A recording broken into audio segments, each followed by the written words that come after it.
welcome once again to the Upper Room. It's great to be with you, and I am so excited about what we're about to do.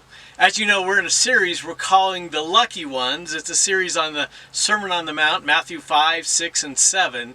But within that series, we're going to insert a mini-series. And remember, if you've not been with us, Jesus is in the midst of giving 3 examples regarding what kingdom people do and what they do not do, contrary to what they have been seeing in their culture. So he first talked about when you give, and then he gives the idea of how kingdom giving is different than the cultural giving that they've seen by the religious leaders. And now he goes into the second example, and that is when you pray, and he again is going to give some warnings, some preparation, if you will, as to what a kingdom person's prayer life might look like and how different it is than the culture in which they find themselves.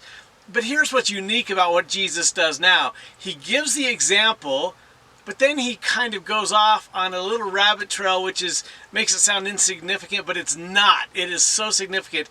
Then he goes into what we call the Lord's Prayer. Okay, so what we're going to do begin today, is that mini-series that gets into that when you pray example, and then we're going to spend the next 5 weeks, so it's a 6-week mini-series on what he teaches about prayer. And we're going to call this little mini-series within the larger Lucky Ones series, we're going to call this mini-series Let's Talk. And so you probably know now why we are where we are. What's behind me is something that is relatively new, in fact incredibly new in the history of the world, but even relatively new in the scope of our lives. These cell phone towers behind me, and they are spotted around our country by the thousands, they have become routine. In fact, they're so routine that in some places in the country they try to hide them, because they're afraid they will look out of place. But you really can't hide the fact that these are everywhere. And why are they everywhere? Because they are really not just there because they're symbols, but they are symbols of the culture in which we live, which is different than any culture ever before. The things we are able to do now surpass anything people dreamed of 100 years ago. The ability to pick up a phone and to talk to somebody in Bangladesh or Brazil, or send pictures to Paris. Those kinds of things were not even thought of, I don't believe, at least by the majority of us. And now that is so commonplace, as are these towers behind me. Commonplace everywhere, because without these towers, those capabilities are very limited. So we're going to call this Let's Talk, because primarily we think of our phones as machines on which we talk, but you and I know now that these machines do far more than that. They are so powerful. And that's going to come into play in this entire mini-series, because to pray, quite honestly, is simply to talk with God, to have a conversation with Him, give and take, talk and listen. And so he's going to get into the very details of what that might look like, but he starts with what we're going to call preparation. All right, so today's lesson in the midst of the mini-series Let's Talk is preparation. He's preparing his followers for what he's about to teach in length regarding talking with the Heavenly Father. Okay, so we'll take verses 5 through 8 today. I'll read through them, and then we'll jump into the preparation that Jesus gives. And I'm excited because I think we're going to take an angle on it you may not have thought about. So here we go.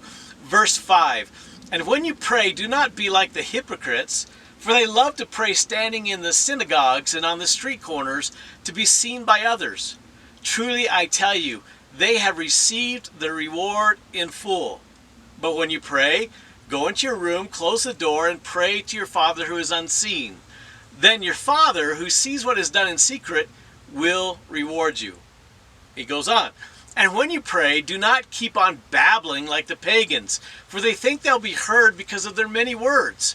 Do not be like them, for your Father knows what you need before you ask Him.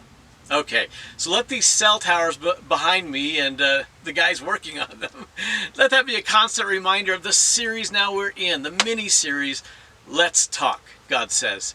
And through his son, he says, I'm not just going to tell you you need to talk to the Father, I'm going to give you some precautionary ideas about what you might need to do because of the culture in which you live. So again, we'll call this today the preparation, and I got to go back to 2 days ago. 2 days ago, a very famous man, at least in our country, a very famous man passed away. His name was Vin Scully. And if you're not a baseball fan, then you may not know who he is. But for the most part, especially in California, where we lived for 7 years, Vin Scully, his name is more readily on the lips of the citizens of California probably than even the governor. And I can tell you that he's a much better man than the governor of California, but that's beside the point. Who was Vin Scully? Vin Scully died at the age of 94 2 days ago. He worked at his craft until he was 88. And even at age 88, he was better than anyone else. It is not even arguable as to whether Vin Scully was the best baseball announcer, broadcaster of all time. All right. I want to tell you a little bit about him because he's, as far as baseball anyway, he's by far my favorite. Our 7 years living there, and he was also doing national broadcasts before that, became my favorite, and there's a lot of reasons for that. After his passing, a lot of people spoke about him. Magic Johnson, who was a famous Laker and a part owner of the Dodgers, put it this way: he had a voice and a way of storytelling that made you think he was only talking to you. And that is so true. When you listened to Vin Scully, you thought that you were just sitting in the living room with a guy that knew so much, and his storytelling was unbelievable. I mean, you could hear 20 different stories during a broadcast that you had never heard before. Now, he said so many things that were amazing, and he certainly knew the Lord. And so I want to give you 2 quotes from him, not just to honor him, but they really are relevant to what we're going to talk about today. The first one is this. He said, if you want to make God smile, tell him your plans. Isn't that great? It's so true. God, here are my plans, and God just smiles and says, okay. Good luck with that. But the one thing he said that I wrote down years ago that just absolutely blew me away was when somebody said, how have you done this, Vin? How have you done this all these years? 67 years he was the broadcaster for the Brooklyn Dodgers and then the Los Angeles Dodgers. Something like 24 World Series. Amazing. How have you done this so well for so long? Do you know anybody that has done something for 67 years and was the best at what he did, maybe in the world? Here was his answer. And by the way, his answer was a quote of Sir Laurence Olivier, but he owned this answer, and his answer was this: the humility to prepare and the confidence to pull it off. Think about how brilliant that answer is. If we are humble, then we know that we must prepare in whatever we're going to do in life. And if we are prepared, now we are confident that whatever comes before us can be done, right? And so that's how he approached it. And in fact, that really means a lot in regard to our lives with Christ. Way too many of us are unprepared to live out the life he has for us because we think, I've got it. God, I don't need your help. If we are humble enough to take his advice, his counsel, and that's what the Sermon on the Mount really is. Life in the kingdom is what you signed up for. Now let me prepare you for that life in the kingdom. If we are humble, we will take that preparation, apply it to our lives, and then we will go forward with confidence, not in ourselves, but in the instructions of Jesus. And it's always true through the Sermon on the Mount, through everything Jesus said, but especially true in this area, when you pray. So again, the example he gave last week was when you give, and we'll approach when you pray in the same way we approached when you give. And so we'll start with what I want to call the deduction. It also can mean the assumption, and that's where we started with when you give. And the assumption is that we pray. That's the assumption. So I have a discussion question right off the bat, and that is, what are the assumptions about your life? Can you answer that?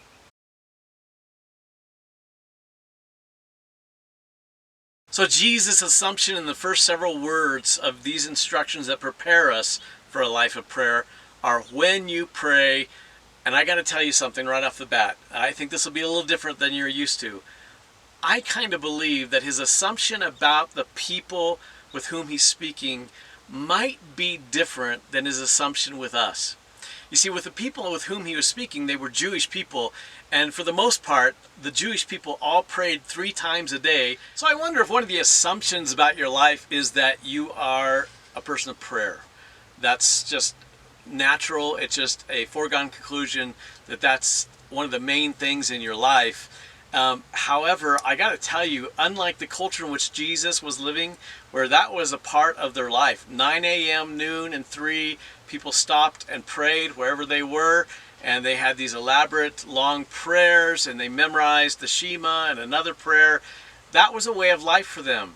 Now, in the context of our culture today, prayer, I don't believe, is a way of life unless we're in trouble and we throw up a prayer. We're going to talk more about that.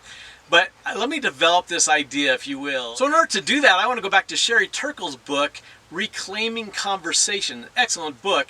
And in that book, she's talking to different students, especially college students, and asking them about technology and how that's changed or altered the way they interact with people.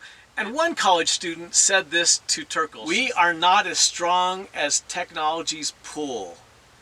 Now think about that. Turkle goes on to make this statement, and this is what I want to latch on to.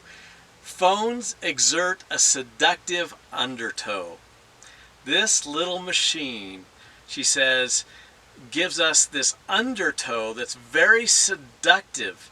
It may be very subtle, but it's very seductive. We tend to always know where our phone is, and in fact, don't want to go anywhere without our phones. Isn't that correct?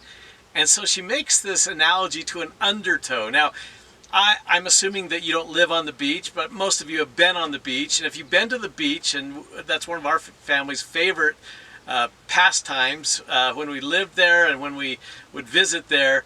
And oftentimes what you'll see is that the lifeguards at the beach have set up signs. And the signs are warning signs, danger signs, that there is an undertow. Now, what is an undertow? Let me give you the definition of it. It's an underlying current, force, or tendency that is in opposition to what is apparent. So what's apparent is it's smooth glass on the surface of the ocean out there. But in reality, there is a river running underneath it. And the warning is that at times it can become so strong that the average person would never know that they're going to be pulled out into the ocean by this undertow. So look at the metaphor that Sherry Turkle gives, that we don't realize that this little cute machine can provide for us an undertow that will pull us out into really survival mode, just trying to survive out in the ocean by ourselves. Now let me suggest to you that that undertow is very real and very dangerous. And it has to do with 2 things. One I'll focus on today, the other one not so much. I think you get it. One is time and our understanding of time, how our haste and hurry develops a lifestyle that's a little dangerous. The other one is technology, and I want to talk about that because I believe it does provide an undertow that pulls us into isolation, sometimes even away from God Himself. And it's a dangerous thing that we've entered into, and we're going to develop that a little bit. One other college student told Turkle, she said, "This phone is my insurance against boredom." Think about that. My greatest fear is boredom.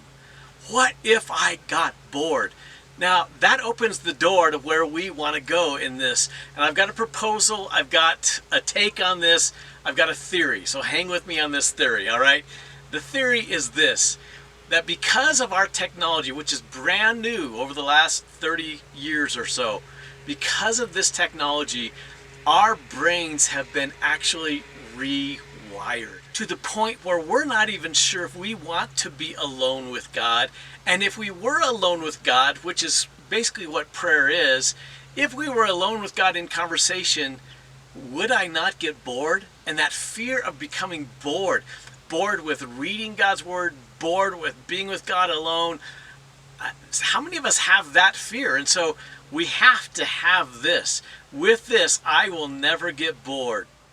So I believe it's that fear of boredom plus the way our brains have been rewired that we are absolutely unable to do anything that isn't quick and short. So our prayers become these little shout outs to God, these little sound bites to God, as opposed to, God, I want to spend time with you. So that's where we're going to go for the next several moments. I want to refer to a book that came out a few years ago by a guy named Nicholas Carr, and the book is called The Shallows, What the Internet is Doing to Our Brains. Let me quote Carr when he says this: "The computer screen bulldozes our doubts with its bounties and conveniences. It is so much our servant that it would seem churlish," I had to look that up, rude. It would seem rude to notice that it also is our master. Discussion question off of that quote: do you believe in any way that technology has become your master? And if it is there a problem with that?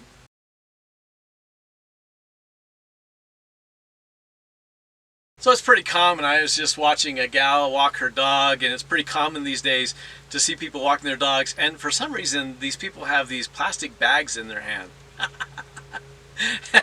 And it just kind of cracks me up because we're so sure we're the masters of that dog, but we're the ones picking up the waste material from our dogs. If aliens came here to visit, I think they would think the masters were actually the four-legged furry objects walking in front of us.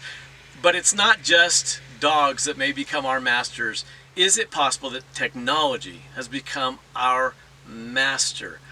In 1964, most people were thinking about the Beatles and how they had come ashore into America and were changing everything. But during that time, what some people didn't notice is that there was a guy by the name of Marshall McLuhan who wrote a book called Understanding the Media, and he proposed this phrase, and it's very significant. The phrase is, "The medium is the message."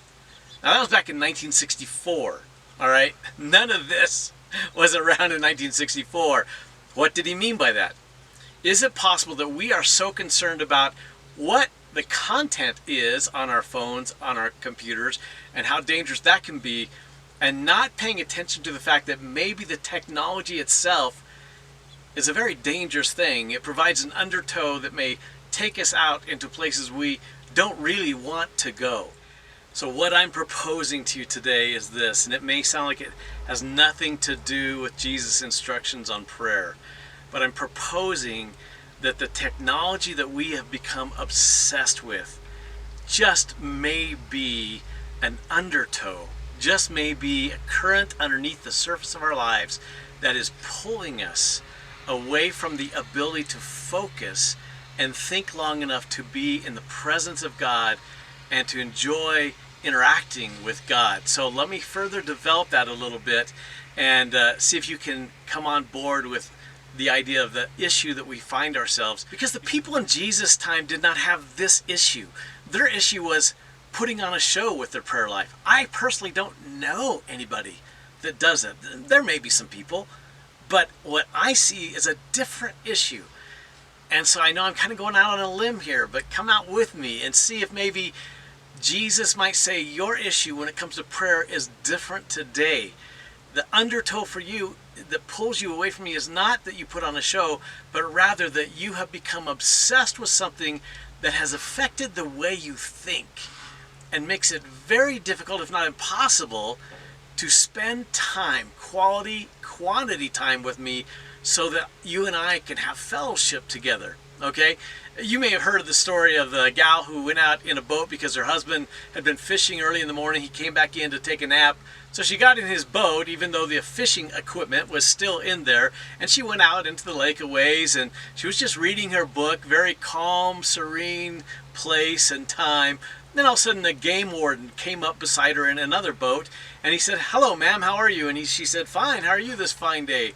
He said, "I'm good, except this is a restricted fishing area, and I'm going to have to write you a ticket." And she said, "Well, I'm not fishing. I'm just reading this book."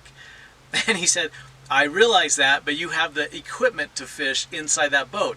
So how would I know when I leave whether or not you're going to fish? So because you have that equipment with you, I'm going to assume you're fishing, so I'm going to write you a ticket."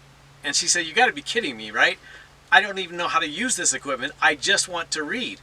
And he says, I realize that, but again, you have the equipment. She said, fine, write me a ticket.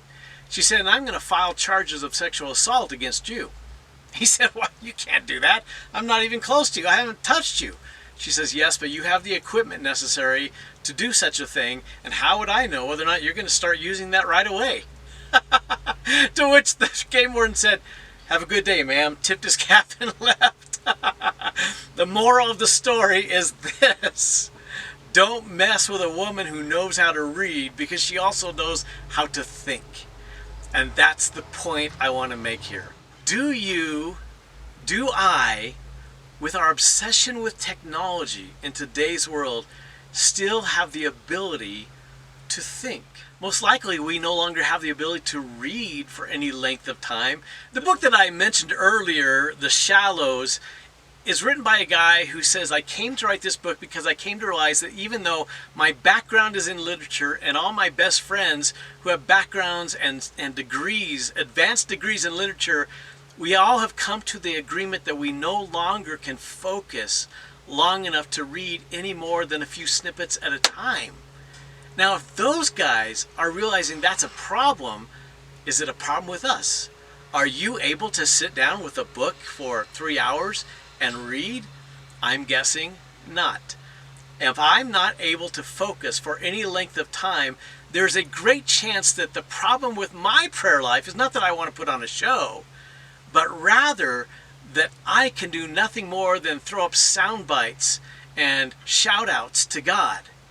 And is that really what God has in mind when he says, let's talk? So Jesus begins this section again with the assumption when you pray, but could he make that same assumption about us today? Let's move on to the don'ts. He goes right into the don'ts, and some of these are separated.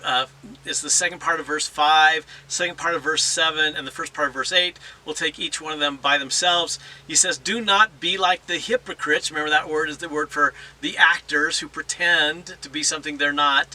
They would hold up the mask to take on a different character. Do not be like the hypocrites, for they love to pray standing in the synagogues and on the street corners to be seen by others. Their motives are, I need attention. I want you to notice me, Jesus says. Truly, I tell you, they have received their reward in full. In other words, whatever attention they get in that moment is all they're getting, because my Father is not impressed at all. Now think about the times when Jesus was most under attack that we know of from the Gospels. There are 2 times that stick out to me. Number 1, his 40 days in the wilderness of prayer and fasting. And he came under intense attack by the enemy. Number 2, in the Garden of Gethsemane, the night before he was crucified, he comes under intense attack. The warfare was so vivid for him. What was he doing in both those settings? He was praying. I suggest to you that we've got to be careful that we are probably most under attack in our prayer life. It is then that Satan knows he needs to oppose us and bring an undertow to send us away from the presence of God. I want to read to you kind of a lengthy quote from Martin Lloyd-Jones. And he wrote this in his studies on the Sermon on the Mount. We tend to think of sin as we see it in rags and in the gutters of life. We look at a drunkard, poor fellow, and we say, there is sin. But that is not the essence of sin. To have a real picture and a true understanding of sin, you must look at some great saint, some unusually devout and devoted man. Look at him there on his knees in the very presence of God. Even there, he writes, self is intruding itself, and the temptation is for him to think about himself, to think pleasantly and pleasurably about himself, and to really be worshiping himself rather than God. That, not the other, is the true picture of sin. What is Jesus warning about? He's saying if you want to be seen, if you want to be noticed, pride is welling up in your life, and pride is the source really of all sin. My friend Betty, the 95-year-old comedian, said, put this up, and I have to read it to you. For all the young girls getting tattoos, remember, a butterfly on the back becomes a buzzard in the crack when you get older. In other words, if you're so prideful when you're young to think, oh, this will always look good, you're going to get humbled. And Jesus is saying, You will be humbled if you use prayer as a way to draw attention to yourself. That was the big deal in the culture in which Jesus lived. He goes on to say this, verse 7b, do not keep on babbling. That word literally means thoughtless chatter. Okay? Don't just use thoughtless chatter when you pray. Don't keep on babbling like pagans, for they think they will be heard because of their many words. So the pagans, with their many gods, used long prayers, and the Jewish people were beginning to listen to that and beginning to pray like that. All right? That's how the pagans did it. And he goes on in verse 8, part of verse 8, and says, do not be like them. Do not be like the pagans of our day who pray like this.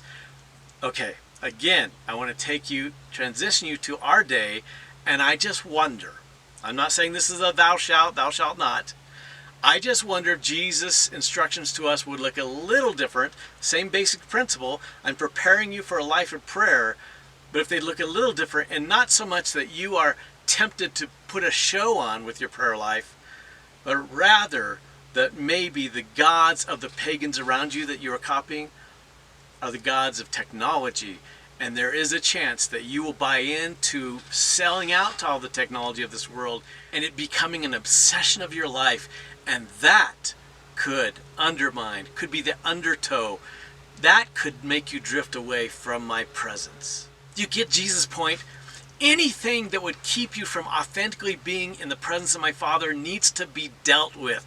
When I was a kid, growing up, probably in my junior high years, in the summertime, my parents would let me go up to Gunnison, which is 60 miles away, and I would stay with one set of cousins, and I would go spend an hour or 2 or 3 with another cousin in that town, and my parents would not let me spend more time than that with the other cousin. His name was Brett, and my older sister called him Brett the Brat, because they knew the influence he would have on me if I spent any more time than 2 or 3 hours with him.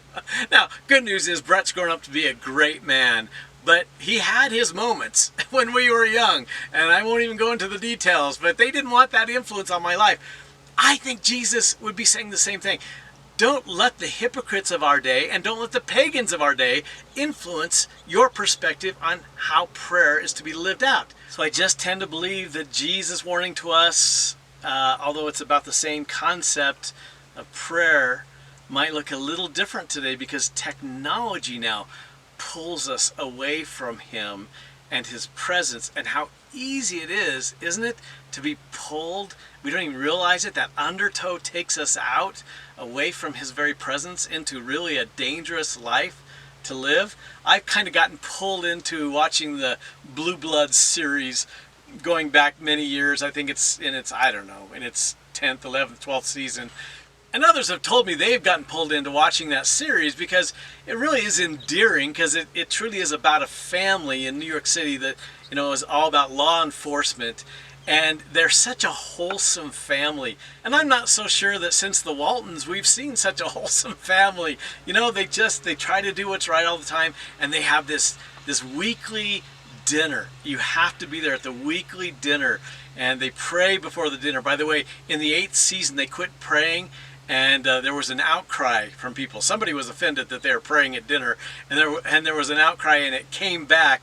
But I want to read the prayer that they pray because they're Catholic.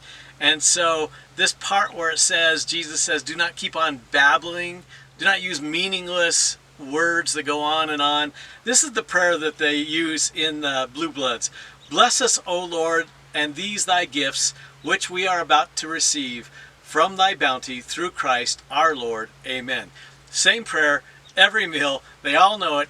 My question is that just rote memory? Is that just, babbling? I don't know if it is or it isn't, but that's how quickly we can get sucked into that. Now, so if you look closely at that series, a family looks so wholesome. Quite honestly, they say this weekly prayer, which is admirable, but they also swear like sailors, and they drink excessively, and they sleep around outside their marriages before marriage. So in reality, we can get sucked into an awful lot of things. In general, the concern is anything causing us to drift from the presence of God, and we become so comfortable with it because it's the way the pagans live. Now, I have to say that when Jesus says don't put on a show with your prayer life, it does make me think not of just the pagans of our culture, but the modern church. And you've heard me say it before, but at this point, 70 to 90% of the pastors in the modern American church don't have a biblical worldview. And I've told you before, it tends to be a show. I'm not just talking about the huge mega churches. I'm talking about most modern churches. It tends to be a show. Look what Jesus is warning against. He's warning against using a discipline of kingdom life as a cover for a show that draws attention to yourself. We need to be careful about buying into what's going on in our culture with the modern church. In fact, Paul in his second letter to Timothy addresses this in chapter 3.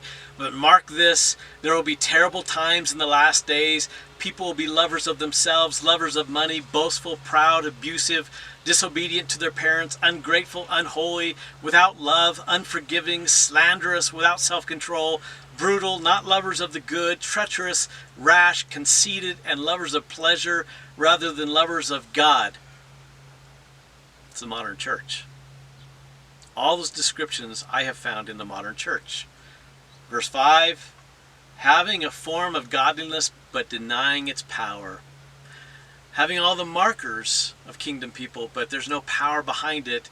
And then the last phrase from Paul to Timothy is this, have nothing to do with such people.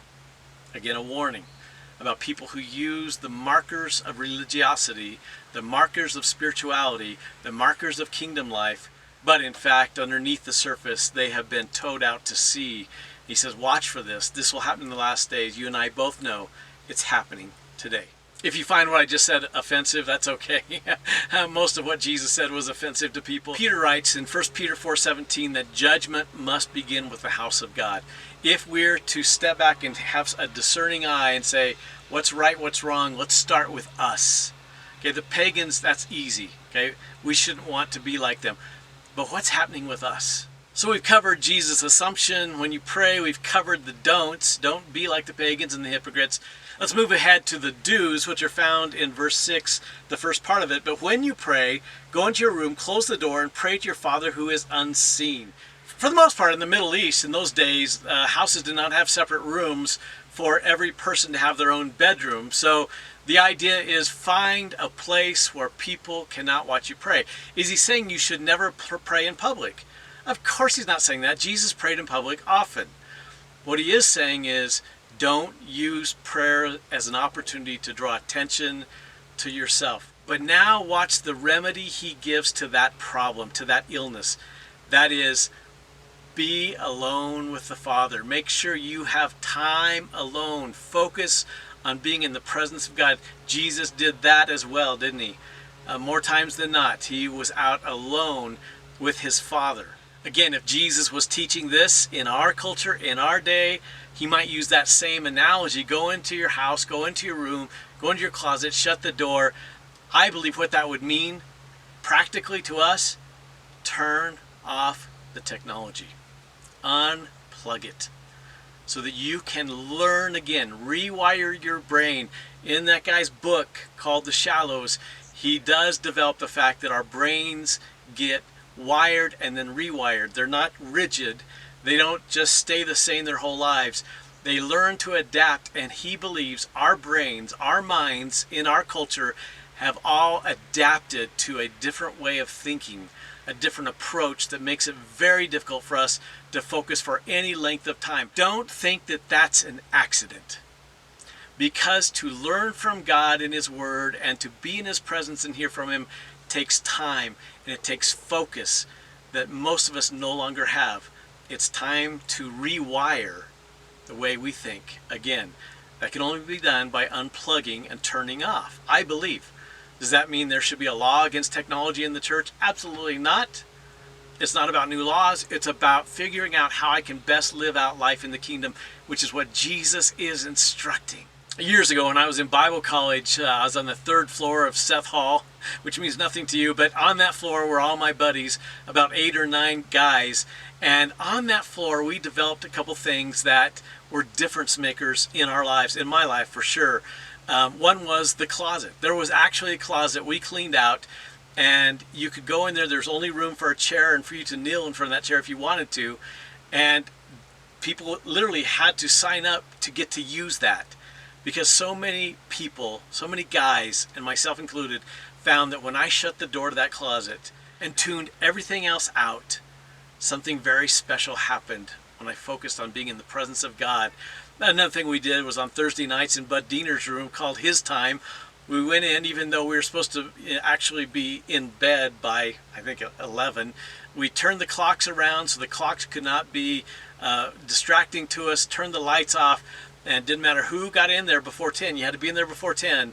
We then prayed, and prayed as long as we felt like God wanted us to be in prayer with Him. And that was life-changing for me. I believe that's what Jesus is saying. Get away from the distractions, because they are the undertow of life that will take you out into a sea where you'll find yourself treading for water, trying to survive. And that's my point, is it seems to me like modern day Christians are just trying to survive, just like the pagans, and we seem to have no better ideas. And I believe that's because we have sacrificed the focus and intentionality of being with God and God alone for periods of time, carving that time out, doing whatever you have to do, like Jesus said. You need to go into your room, close the door, do that. Let me give you a biblical example of this. Daniel was considered one of the first people to be taken to Babylon when Nebuchadnezzar had the Babylonians invade Jerusalem and take people away, take people back to Babylon. And I believe it was in 538 that he finally got back to Jerusalem. But in that time, Daniel had been taught a lot of things in Babylon. He'd been set aside along with some other guys to be warriors and leaders in that culture. And there came a day when Nebuchadnezzar, and I want to set the table for you, Nebuchadnezzar had a dream and it scared him. So he called all his enchanters and dream tellers and magicians to him, and he said, "Tell me what my dream was." And they said, "Oh king, nobody can tell you what the dream was. We can interpret it." And he said, "No, if you really had special powers, you could tell me what my dream was." They said, "King, nobody can do that." It so enraged King Nebuchadnezzar that he put out a decree to have all of these kinds of people, these people that were visionaries, have them all put to death. When they came to Daniel, because he was considered in that group, Daniel asked, "Why is my life being threatened?" They said, "Well, the elite visionaries of our country have told the king that nobody can tell him what he dreamed. And he says, if you can't tell me what I dreamed, then you might as well be done away with." And Daniel says, "Stop right there. I believe I could tell him, and it's based on my God." So that's the backdrop. So then we read in Daniel chapter 2, verse 19, "Then the mystery was revealed to Daniel in a night vision. Then Daniel blessed the God of heaven." And in chapter 2, verse 22, he is praying and he says, "It is He who reveals the profound and hidden things. He knows what is in the darkness, and the light dwells with Him." Notice how well he knows God. He reveals things that nobody else knows. Then in chapter 2, verse 28, he comes before Nebuchadnezzar and says, "I can tell you what you dreamed." And the king says, "Well, nobody else could. Are you sure you can?"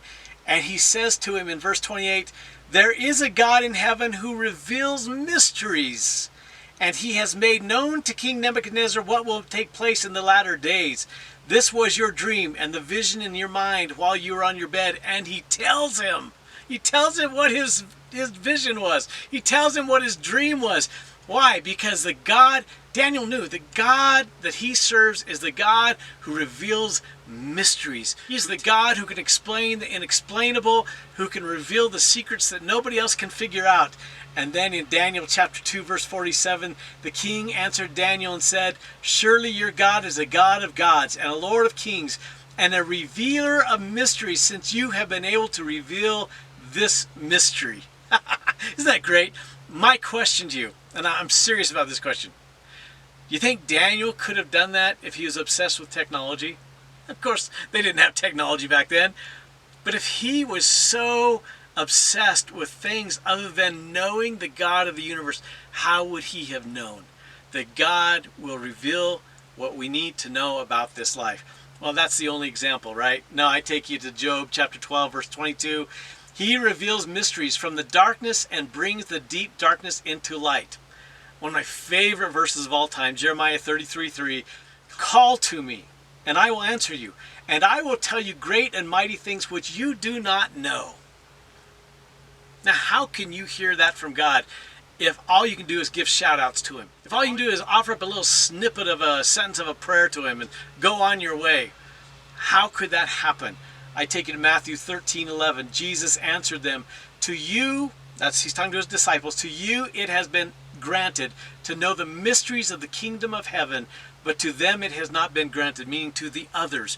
I'm revealing to you things that others will not hear and not understand. Hebrews chapter 4 verse 13. Nothing in all creation is hidden from God's sight.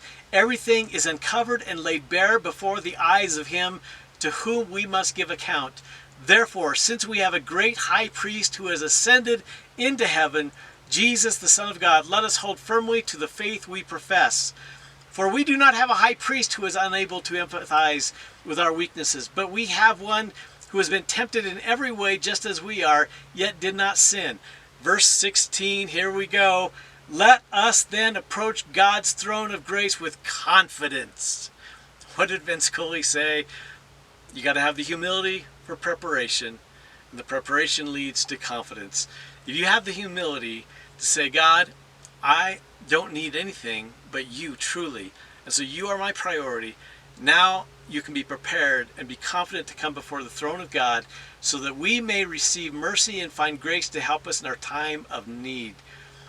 My goodness, I look around and I see that people who claim to be Christians are living no differently than the pagans of the world. We seem to have no more revelation or understanding of the signs of the times. We seem to have no more insight into how we are to live in these days than anyone else. Why is that? I tell you that if Jesus were here today, he would say the same thing, but the application of his instructions would be the undertow for you is your obsession with what everybody else is obsessed with. In moderation, fine, but make me the priority so that I can reveal to you how life is to be lived by my kingdom people in this day, in this age. Do you find yourself confused about what you're supposed to be doing, about what's really going on in this culture? Unplug it, turn it off, get in your closet, spend time, let him speak to you. Pay attention to the thoughts that come when you have spent 30 minutes alone with him, an hour alone with him. I challenge you. It'll change your life. Now we finally come to what I want to call the done deal, and that's in the second part of verse 6 and the second part of verse 8, where Jesus says, then your Father who sees what is done in secret will reward you, for your Father knows what you need before you ask him. 3 things real quick, not going to go into any depth. Number 1, we learn from Jesus' mouth that God wants to be a revealing God. He wants to reveal some things to us. Number 2, he wants to reward us. Number 3, he wants a relationship with us. Those things cannot happen if we continue to be obsessed with the same things everybody in this culture is obsessed with. Does that make sense? Last discussion question. Which of those 3 done deals means the most to you and why?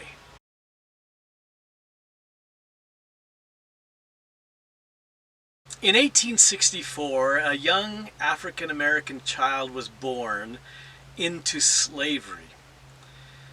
In time, things would change dramatically for this young boy. He would live until 1943. You know him as George Washington Carver, and you have got, I'm not going to spend the time, you have got to read his story, how God's hand was on him miraculously, saving him time and time again, finally placing him in a home where his parents would teach him how to read.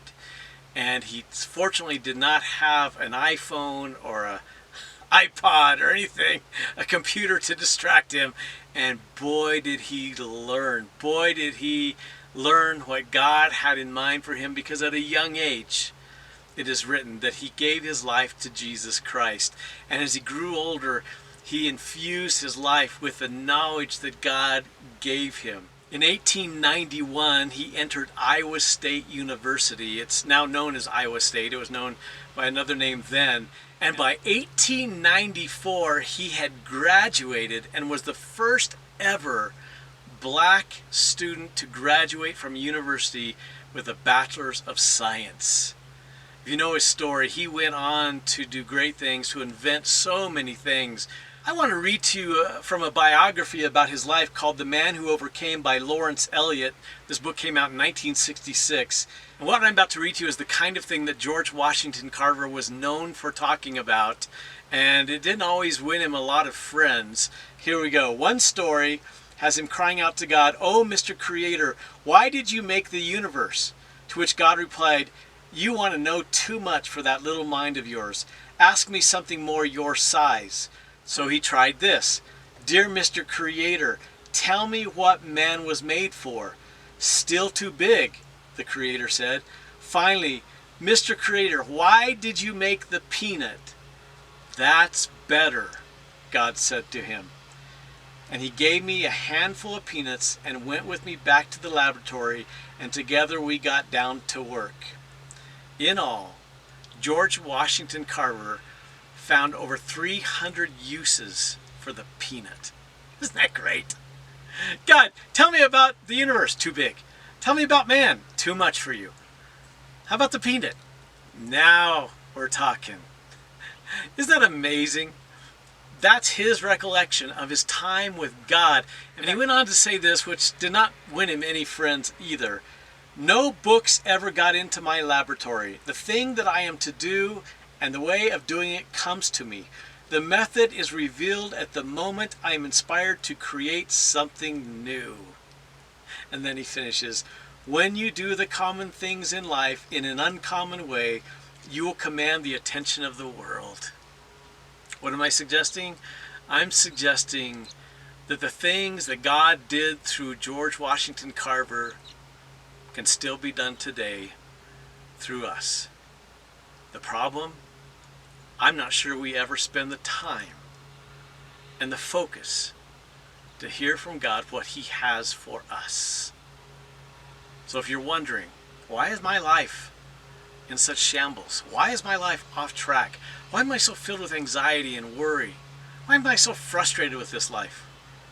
May I suggest to you that you no longer look to hypocrites and you no longer look to the pagans, but you look to Jesus when He says, "Let's talk." And He invites you into the presence of His Father. But I'm telling you now, it's going to take a time of focus and patience.